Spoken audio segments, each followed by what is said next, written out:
This is Luke, and we have Jack here, and we are back for footy matchups, and we're breaking down the classic Geelong Brisbane preliminary final. What a game it turned out to be. We weren't getting too excited at quarter time, Oh, yeah. but what a ripper of a match it turned out to be, Jack.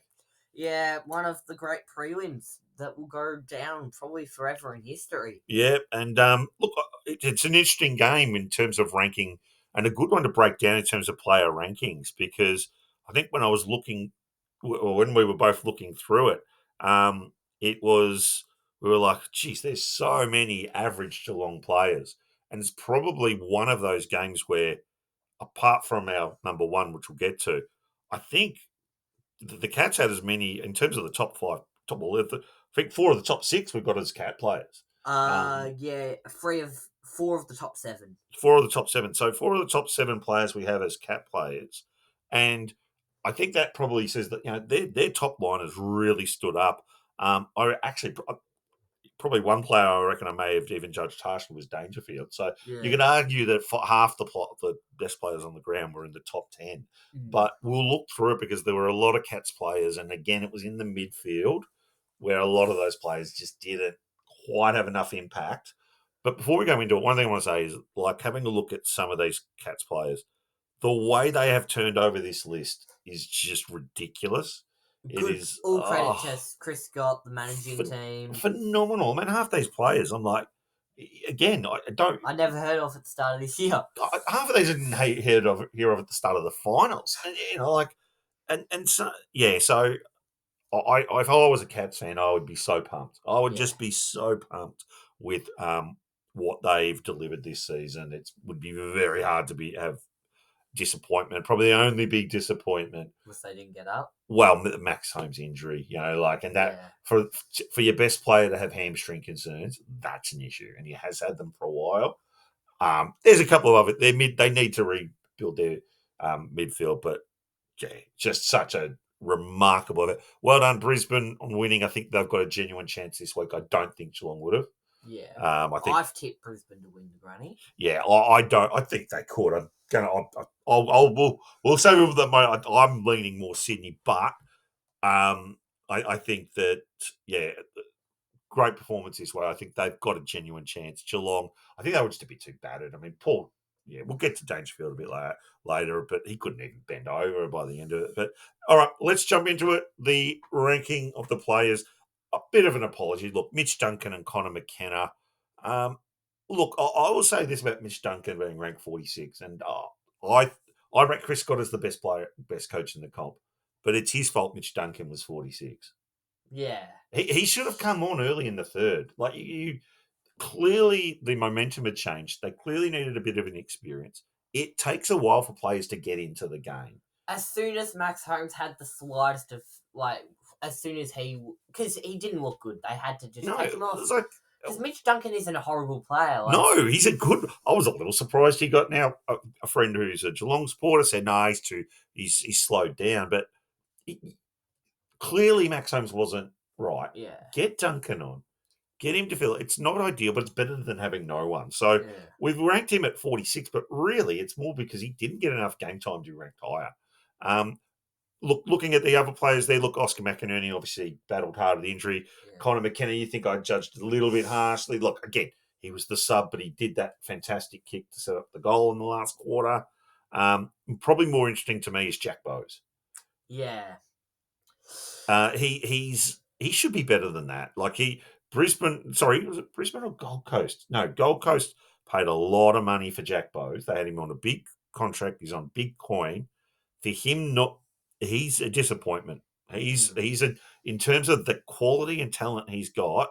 Look, he had 13 possessions, but again, it was just another game where, he needs to for the coin he's on. Yeah. And again, the only criticism I'll ever say, and it's players like Lockie Schiltz or the like, it's that when you're earning that amount of money, you've got to do a bit more. And I think Jack Bowes was, that would be the one player who, for the Cats, you'd be like going, geez, we're not getting 100% out of this guy. Yeah, Shannon Neal also had a quiet one. But he's a young guy. Like he kept Tom Hawkins out of the team. He was great at sport. You look at him and you go, wow, you're going to be good.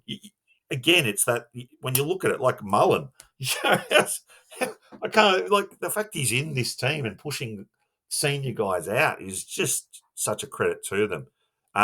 They went the more young paced side Yeah. this game, Geelong. Did that come back to bite them? Well, potentially, but then again, I would actually argue that we saw with Brisbane in the second half. They needed that pace. They needed that run and energy. It was the older players who started struggling. Atkins tried to tag Neil, got away from him. It did that didn't work. Taylor Bruin, look, he's still young. He needs a bit more time. Tyson Stengel, they haven't quite got the same. He was an All Australian in 22, and the concern would be, has that best form gone past him? He has struggled in the last 2 years. He has good games, like where he looks incredible, but then he just drops away in moments where it tends to matter.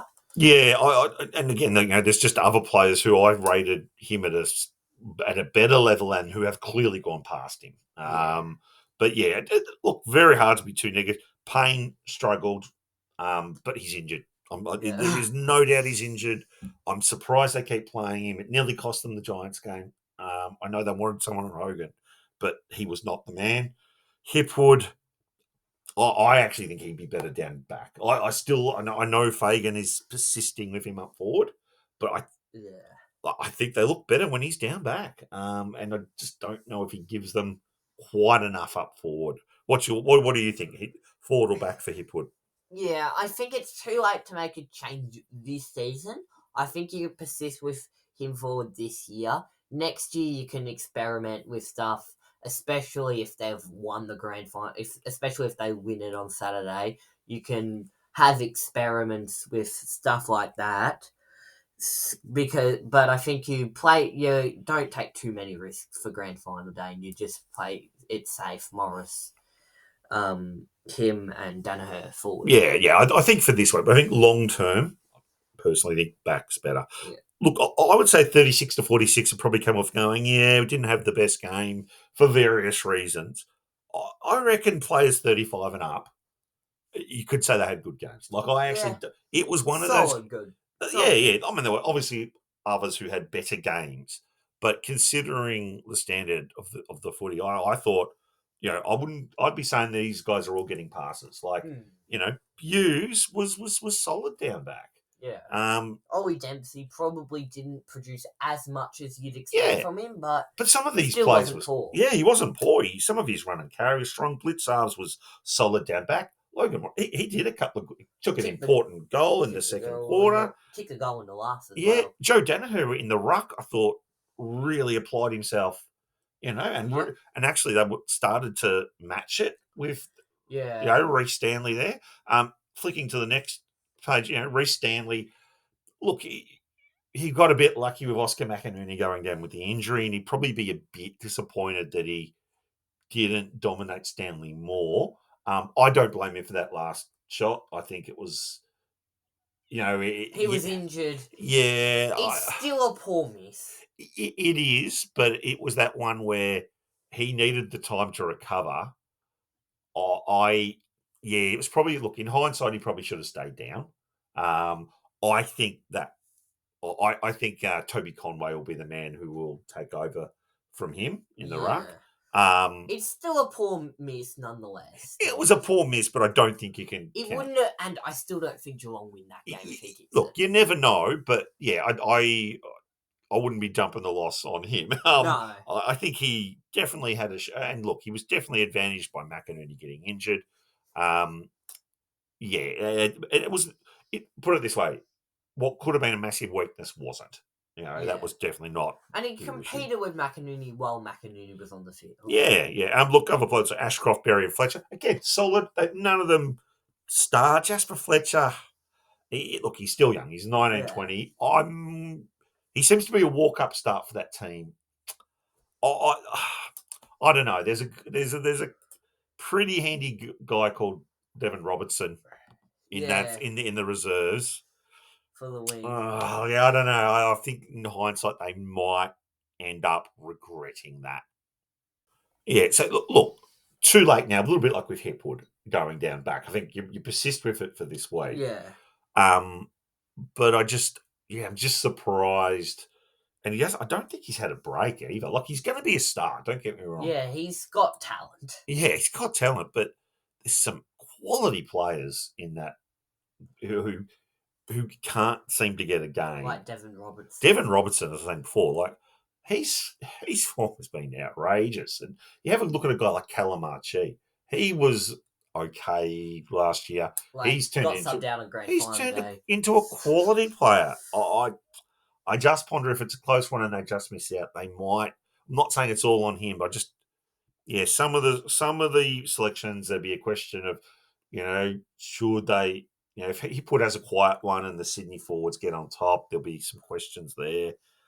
That's why I've just got that. Yeah. Look, they win the flag and And Justin everything's Fletcher has a forgiven. great one. And Yeah, then yeah, all their woes are forgiven. yeah. Gosh, it says a bit about how good this guy's playing that I go slightly disappointed by his manner at 25. He was still good. He still had a strong game. It just wasn't to the absolutely, truly phenomenal standards that he set. Oh.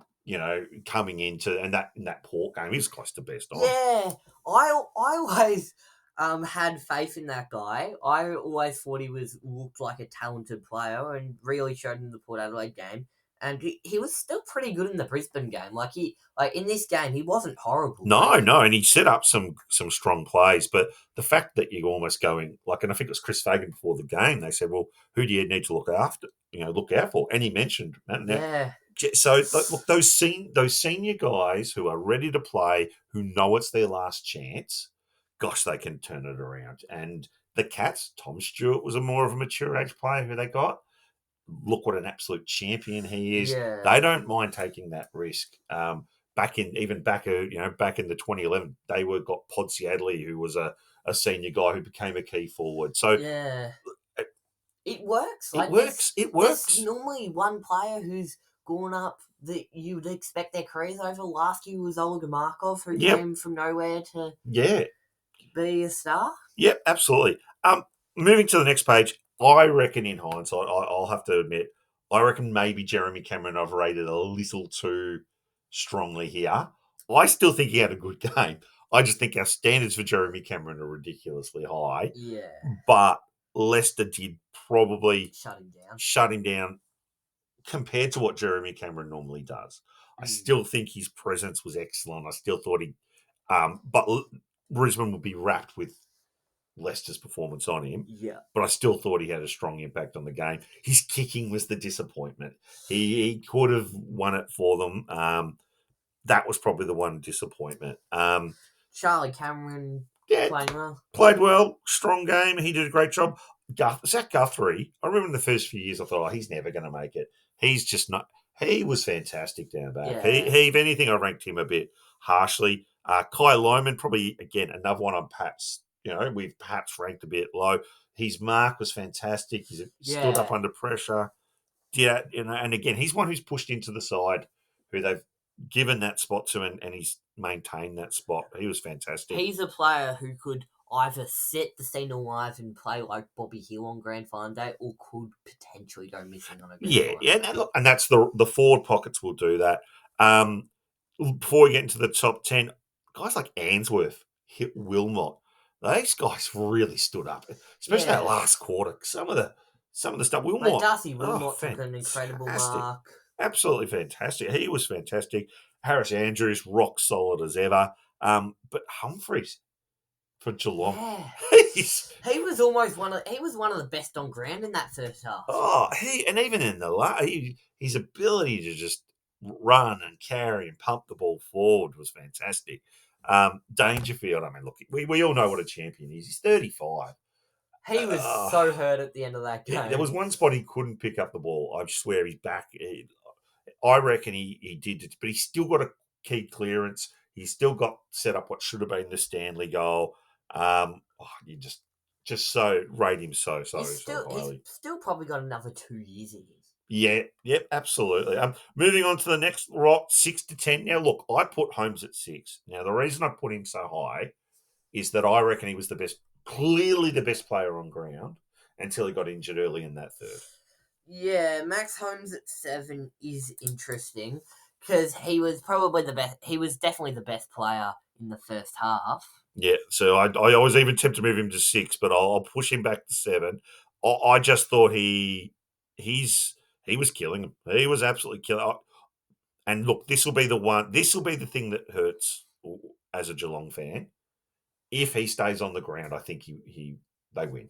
Yeah, Wouldn't say comfortably, but I still think they get the win. Would you agree with that? I'd agree with that. Yeah, he's such a good player, Max Holmes. He's potentially the best Geelong player. Yep. Like, in that list, him and Jeremy Cameron, I'd say, are the best 2 players. Now, it's interesting because I did a preliminary list. Then I read a bit more reviews and watched a bit. I originally had Dane Zorko at 4, and I moved him down to 8. Now, because in that second quarter when the Cats were running the ball forward, I think it was Matthew Lloyd and some analysts, they said, hey, Zorko was the reason these goals were happening because he was running too far forward of the footy. Yeah. Having said that, I thought his second half was extraordinary. He did that last game as well. He did the last game as well. He was the worst player on ground at halftime. Again. And he turned it around and played unbelievable. Best game I've seen Zach Bailey play in a long time. If he kicks straight, he'd be best on ground. Yep, agree. Why? Oh, why did he take that? It was like a replay of the Collingwood Brisbane where he tried to take a player on. You know, like that almost cost him a top 4 spot, him doing it. And that's almost cost him a grand final spot. Oh, it did cost him a top 4 It was spot. just like, no, you got past one, don't try it. So but that aside, he was fantastic. That aside, he had a great game. Hugh McLuggage just does it every week. Yeah. Fantastic. And Cam Rayner. Now, he's another guy who at halftime I thought, this could be the worst on-ground performance. Totally turned it around in the second. Well, he kicked the winner. One of the most incredible prelim goals. Yeah. That will probably go down in history. Left foot, 55 out, sink it. The game winner. But it was his presence around the ground, his ability to turn it around, which I thought was fantastic. All right, jumping into the top 5, Calamachi. I can't believe how good he's been the last couple of weeks. He's been absolutely fantastic. I've got him at 5. I just thought he was a fantastic game. Yeah, I'd agree with you there. Also it looked like all the momentum was going Geelong's way. He just kicks that goal out of nowhere. Who knows if Charlie Cameron kicks or misses that goal, because it was a high contact throw and he took the advantage. Yeah. So, but just complete composure, snap it around the body. Again, not many people would have expected him to be a star in 6 years. No. But players 2, 3, 4, and this is why they nearly won. 3 players who won. Tom Stewart, not a shock that he played so well. Don't know if Brisbane quite put enough attention into him. Teams who have put attention into him when he's on the halfback flank have got on top. They didn't, and they almost paid the price. Yeah, they probably just maybe potentially forgot about him just because he didn't play that Port Adelaide game. Yeah. I just don't think they paid it. Yeah. They're probably looking at the tapes from that Geelong Port game. Like, I how did he stop the manners? I hope not. But yeah, maybe they were put out because they weren't expecting him to play on the halfback flank. Yeah. Perhaps they were expecting him in the middle. I don't know. I just thought that, but he was fantastic. And some of his key plays in the last quarter. Myers, that second quarter. What more could you do? He was insane. Kicking goals from the boundary, not Lionel Messi. The Lionel Messi. Unbelievable. He was brilliant. Ollie Henry. Best game he's played all year, I reckon. Yeah, Geelong win, he gets best on ground. Yeah, like last quarter, but just his all-round ability. When he's playing that well, his ability to take the lead-out marks, but then crumb as well, it's just such a massive weapon. He showed that potential when he was playing for Collingwood. Yep. He couldn't quite make that side in that Collingwood 2022, which did probably cause him to leave. Potentially, but he stood up and nearly got him to a grand final. The number 1 player though, Lachie Neale. When he played to players like that, Brisbane just basically win. He was fantastic. And I think that key battle of Lachie Neale versus Tom Atkins, that ended up being the the crucial match decider. Yeah, because even in the first half, in that second quarter, he was still getting the ball out of the middle. He was still such a crucial player. But in the third, they actually were able to utilize that strength that he had. Like he was, in a way, you could almost say he was keeping him in it in that first half. But then they got the ball moving. He just kept pumping it out. Um, I don't know if they had another player to go. Sydney have clearly got James Jordan, who will just sweat on him. Yeah, I can't think of who else they would have gone to.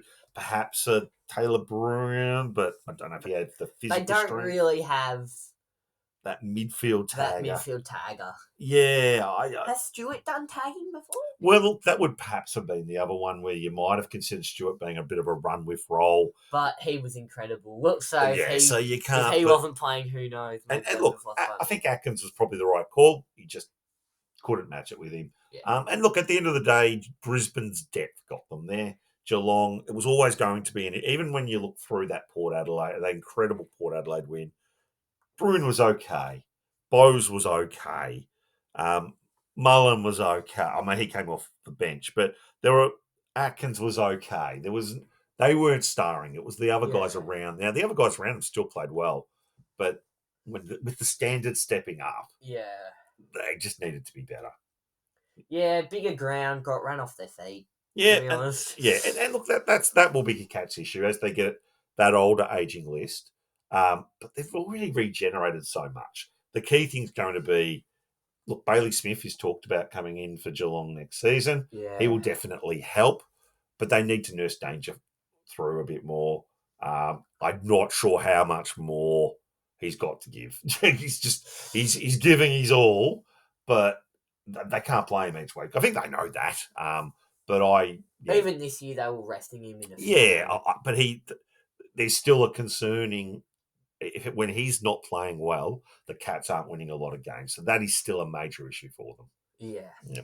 All right. Well, we will be back to analyse the grand final between Sydney and Brisbane later on. We've broken it down to the matchups we expect. But thank you for joining us for this review of the players for the Geelong Brisbane preliminary final, one of the all-time great preliminary finals, which Brisbane managed to get over the top in a classic.